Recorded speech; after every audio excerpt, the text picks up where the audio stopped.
বাংলা সাহিত্যের রহস্যময় কিছু গল্প দিয়ে সাজানো আমাদের এই বিশেষ নিবেদন রহস্যের সমাহার। আজ আপনাদের জন্য রয়েছে লেখক শ্রী বিমল করের লেখা ভৌতিক রেলগাড়ি। লেখক শ্রী বিমল কর জন্মগ্রহণ করেন 3রা আশ্বিন 1328 বঙ্গাব্দে, ইংরাজি 1921 খ্রিস্টাব্দে। তো বন্ধুরা, কথা না বাড়িয়ে শুরু করতে চলেছি আজকের গল্প ভৌতিক রেলগাড়ি। জগদীশের বাড়িতে প্রায় শনিবার বেলায় আমাদের এক আড্ডা বসে। আমরা এর নাম দিয়েছি শনিচক্র। 3-4জন বন্ধু জমায়েত হই সন্ধেবেলায়, চা মুড়ি তেলেভাজা খাই আর নিছক গল্প করি। হাসির গল্প হলে রাখোয়ারি মাতিয়ে রাখে, খুনোখুনি কিংবা ডিটেকটিভ ধরনের গল্প শুরু হলে পল্লব আমাদের হা করিয়ে রাখতে পারে।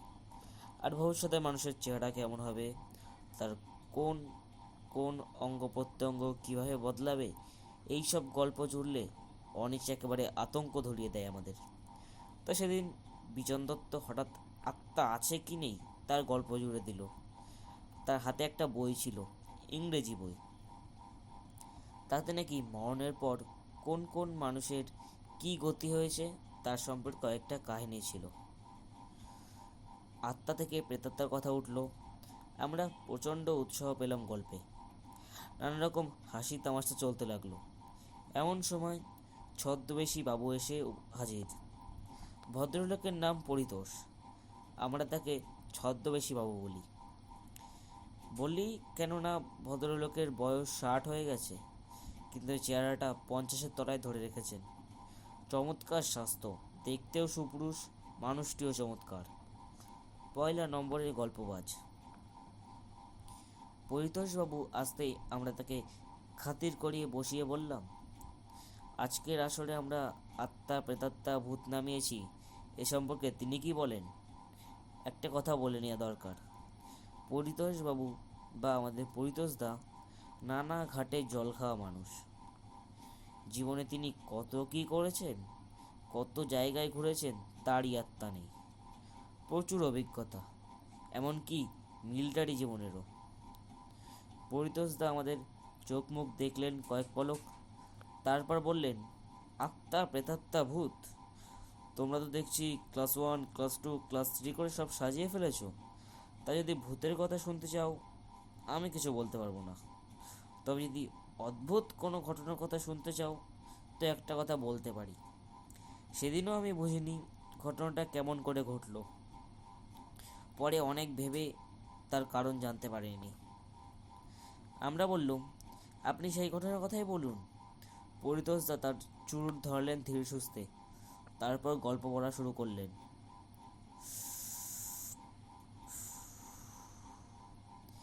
ঘটনাটা ঘটেছিল বছর 30 আগে।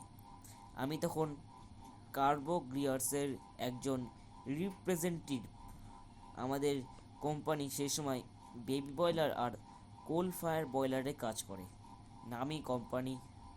তা আমাকে অফিস থেকে এক জায়গায় পাঠাচ্ছিল, নাগপুর থেকে 100-200 মাইল হবে।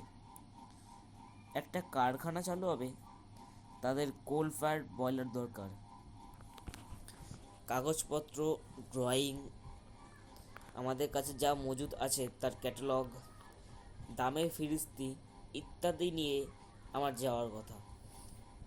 গোছগাছ করে বেরিয়ে যাব এমন সময় ছোট সাহেব ডেকে পাঠালেন।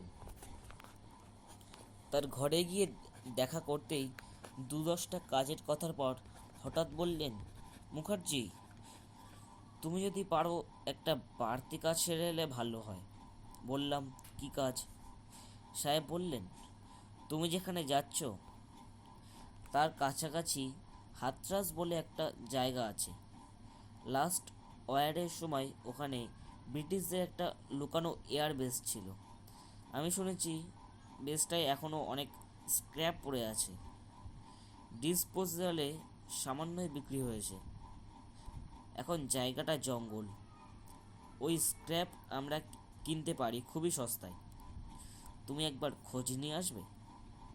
আধার ব্যাপারী, জাহাজের খোঁজ নিয়ে কী লাভ? বললাম, আমি চেষ্টা করব স্যার, যদিও বুঝলাম প্লেনের স্ক্র্যাপ মেটেরিয়াল স্টাফদের কোন কাজে লাগতে পারে। তা একদিন কোম্পানির কাছে প্রচণ্ড গরমের মধ্যে এক স্টেশনে এসে নামলাম। স্টেশনটা খুবই ছোট, আমাদের রোড স্টেশন যেমন হয় তেমনই। অবাক ব্যাপার, ওই স্টেশনও আবার জংশন। দেখলাম ওই স্টেশন থেকে ন্যারো গেজ মানে ছোট লাইনের গাড়ি ধরতে হবে হাতরাস যাওয়ার জন্য। তোমরা যদি একটু ঘোরাফেরা শুরু করো দেখবে এই রকম জংশন স্টেশন আমাদের দেশে ঘন্টায় ঘন্টায় রয়েছে। যে স্টেশনে আমি নেমেছিলাম তার নাম চিচৌকি। চিচৌকি জংশন। নেমেছিলাম সন্ধে নাগাদ। তখন মে মাস, প্রচণ্ড গরম চলছে। রেলগাড়িতে আমি সেদ্ধ হয়ে গিয়েছি অর্ধেক। গা যত পুড়ছে পুড়ুক, কিন্তু দেখি গরমে এবং স্নানের অভাবে আমার নাক দিয়ে রক্ত পড়ছে মাঝে মাঝে, চোখ জবা ফুলের মতো লাল। শুনলাম ছোট লাইনের গাড়ি ছাড়বে কাল সকালে, তার মানে এই স্টেশনেই আমায় রাত কাটাতে হবে। কাছে পিঠে ওঠার মতন জায়গা তো নেই, এমনকি একটা ধর্মশালাও নেই। স্টেশন ওয়েটিং রুম বলে কিচ্ছু নেই। একটা খুপড়ি ঘর রয়েছে, সেটাই মুসাফিরখানা। ওই ঘরে একটিমাত্র বেঞ্চি আর পা ভাঙা এক চেয়ার পড়ে আছে। দেড় রাতের এক কলঘর, তাতে না জল না বালতি। স্টেশন মাস্টার বললেন, সামনে একটা ইদারা আছে, জল ভালো, ওখানে গিয়ে স্নান করে নিন।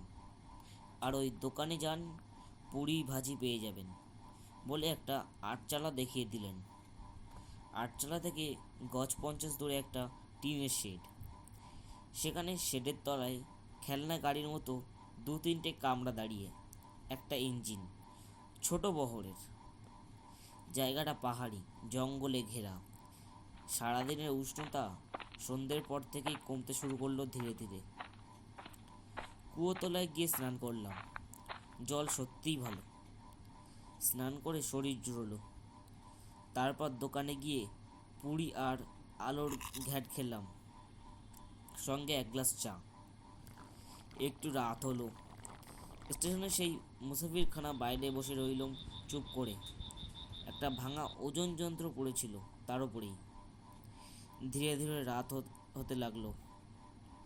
গরমটাও পালালো। তার বদলে জঙ্গলের ঠান্ডা বাতাস আর পাহাড়ি জায়গায় ঠান্ডায় ক্রমেই কেমন ঘুম পেতে লাগলো।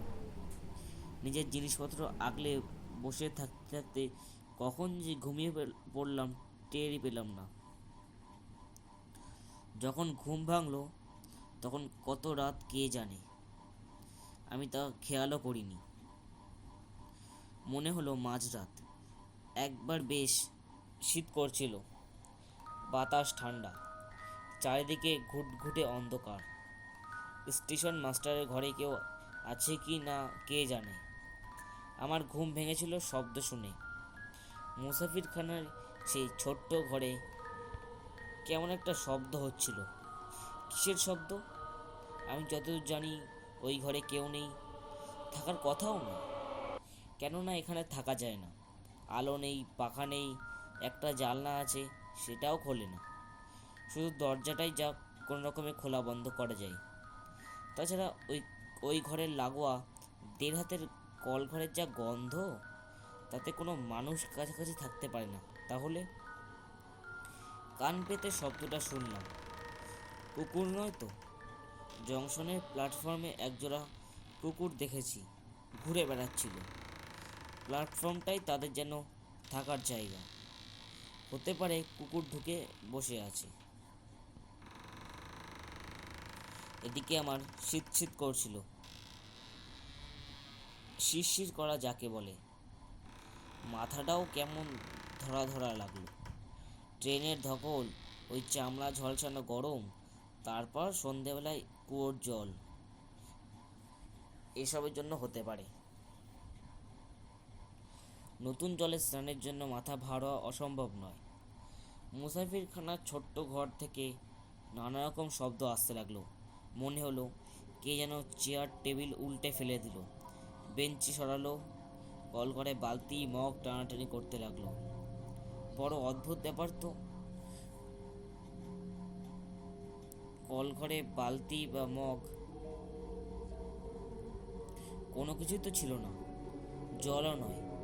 তাহলে বালতি মগ এলো কোথা থেকে, আর কেই বা সেগুলো টানাটানি করবে?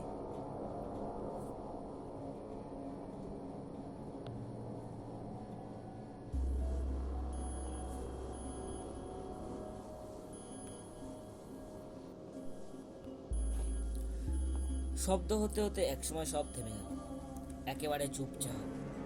মনে হলো কোনো কুকুরই ঢুকে পড়েছিল, বেরিয়ে গিয়েছে, কিন্তু কোন দিক দিয়ে গেল আমার তো চোখে পড়লো না। ঘুম ভাঙার লোকের যেমন হয়, আমারও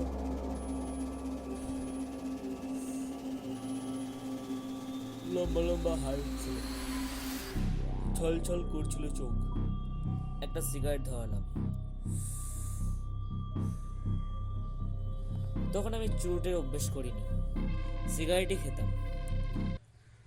ঘড়ি দেখলাম হাতের 3:30, মানে আর 2 ঘন্টা কাটাতে পারলেই ভোর, গ্রীষ্মের সকাল। সিগারেট ধরিয়ে আড়মোড়া ভাঙছি, হঠাৎ চোখে পড়ল সামান্য তফাতের ছোট্ট লাইনের ওপর এক ট্রলি দাঁড়িয়ে আছে। তোমরা নিশ্চয় ট্রলি দেখেছ, রেল লাইনের তদারকির কাজে লাগে। বড় লাইনের ট্রলি বড়, আর ছোট লাইনের ট্রলি এত ছোট যে বোঝানো মুশকিল। ধরো দুজন বসার বাসের সিট যতটুকু চওড়া হয় প্রায় ততটাই। ট্রলি দেখছিলাম, চোখে পড়লো এক সাহেব, পরনে হাফ প্যান্ট, গায়ে হাফ শার্ট, জুতো মোজা, মাথায় সোলার হ্যাট। বড় অবাক লাগলো, এই রাত 3:30-র সময় মাথায় টুপি পরে কোন পাগল ট্রলির কাছে দাঁড়িয়ে আছে। আমার কি মনে হলো, উঠে পড়ে গজ 50 এগিয়ে গিয়ে দেখলাম।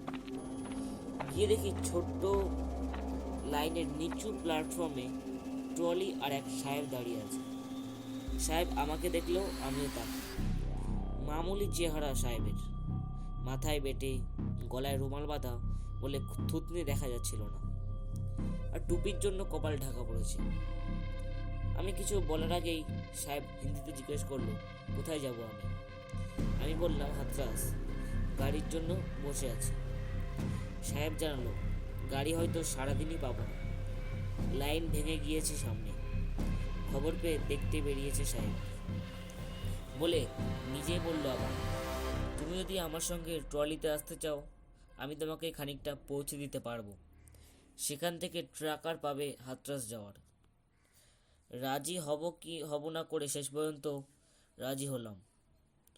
ছোট লাইনের গাড়ি যদি না পাই তাহলে অকারণ এখানে ঘন্টার পর ঘন্টা বসে কী লাভ? তার চেয়ে এমন কোনো জায়গায় যদি যেতে পারি যেখান থেকে ট্রাকার টেম্পো পাওয়া যায় হাতরাস যাওয়ার, আমার পক্ষে তো সেটাই ভালো। সুটকেস আর ছোট্ট হোল্ডারটি টেনে এনে ট্রলিতে রাখলাম।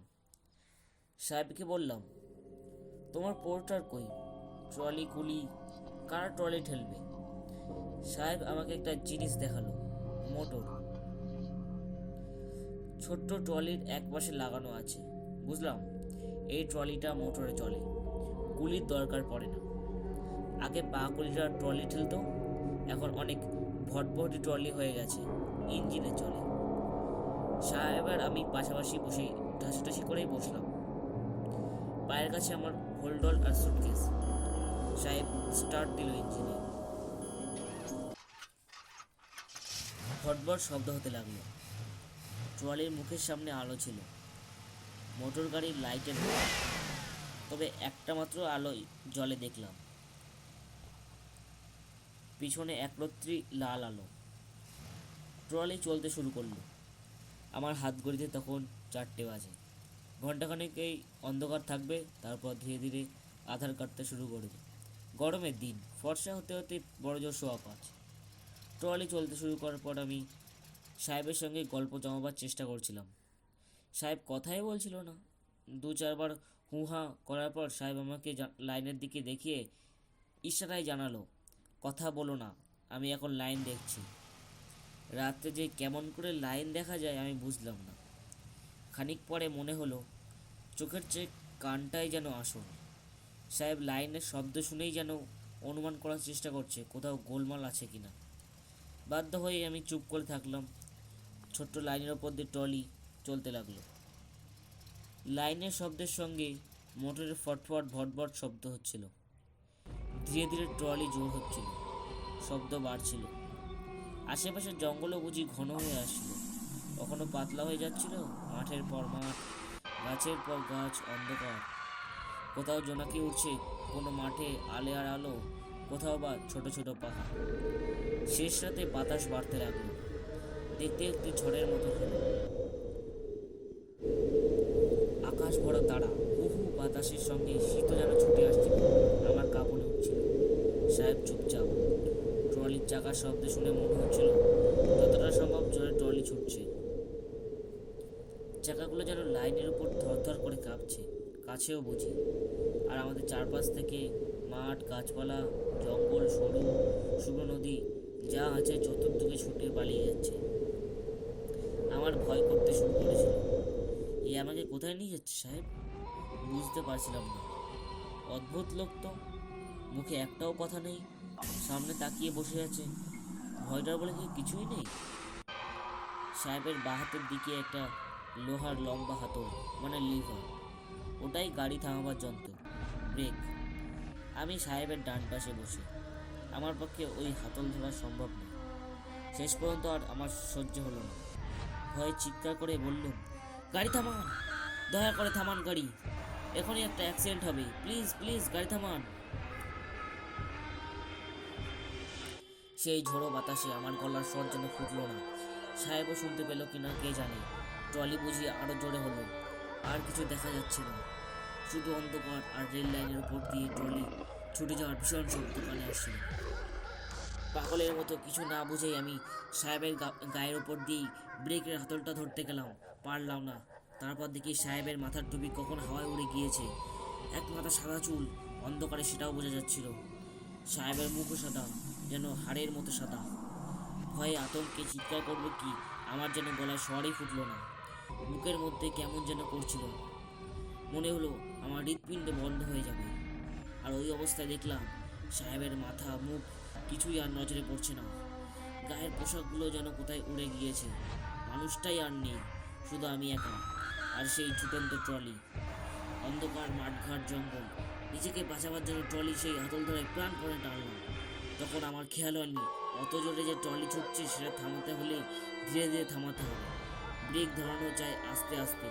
আচমকা থামাতে গেলে গাড়ি ছিটকে যাবে, উল্টে যাবে, কোথায় গিয়ে পড়বে কেউ জানে না। হলেও তাই। ট্রলি কোথায় গিয়ে গেল জানি না, আমিও ছিটকে গিয়ে কোথায় পড়লাম কে জানে। যখন আমার জ্ঞান এলো, দেখি হাত পা, কপালে ব্যান্ডেজ, জড়িয়ে বিছানায় শুয়ে আছি রেলের হাসপাতালে। দিন তিনেক পরে আমার জ্ঞান ফিরে এসেছিল শুনেছি। তা মাথাটা সেই যাত্রায় বেঁচে গেল। হাত পা, কোমরে চোট পেয়েছিলাম। আমার বাঁ হাত ভাঙা, ডান পায়ের হাঁটু অকেজো, আর কোমর পিঠ কোনো রকমের জখমটা সামলে নিয়েছে। হ্যাঁ, একটা কথা বলা দরকার। পরে আমি খোঁজ নিয়ে জেনেছিলাম, আমার যখন দুর্ঘটনা ঘটে তার ঘন্টা দুই পরে ছোট লাইনের এক ট্রলি সাহেব ভোরবেলা লাইন দেখতে বেরিয়েছিলেন। তিনিই আমাকে পড়ে থাকতে দেখতে পান, নিজেই তুলে আনেন আমাকে। তোমরা হয়তো জিজ্ঞেস করবে, আগের ট্রলি গেল কোথায়? সেই প্রথম সাহেবই বা কোথায় গেল? সত্যি বলতে কি, আমি নিজেও এই ব্যাপার নিয়ে অনেককে জিজ্ঞাসা করেছি, মাথা ঘামিয়েছে, কোনো সদুত্তর পাইনি। শুধু জানতে পেরেছিলাম ছোট লাইনে একটি ট্রলি আগে থেকেই দাঁড় করানো ছিল, সেটাকে আর লাইনে পাওয়া যায়নি। ঠিক যে কি হয়েছিল আমি বলতে পারবো না। কেউ আমায় হাতছানি দিয়ে ডেকে ওই ট্রলির উপর তুলে নিয়েছিল, না আমি বেহুশ হয়ে নিজেই ট্রলিতে গিয়ে বসেছিলাম, জানি না। আর যদি বসেও থাকি, ট্রলি চালাতে তো আমি পারতাম না। কেমন করে সেটা চলবে, কে জানলো, তার কোনো জবাব আমার জানা নেই। তবে বিশ্বাস করো, সাহেবের চেহারাটা আমার এখনও খুব আবছাভাবে মনে পড়ে। পরিতোষ তার গল্প শেষ হওয়ার পর অনিশ বলল, আমি হলে ট্রলি থামাতাম না, দেখতাম সেটা নিজে নিজেই থামে কিনা। রাখোয়ারি বলল, থামতো না, আর থামলেও যেখানে কি থামতো সেখান থেকে পরিতোষ তাকে ফিরিয়ে আনা যেত না।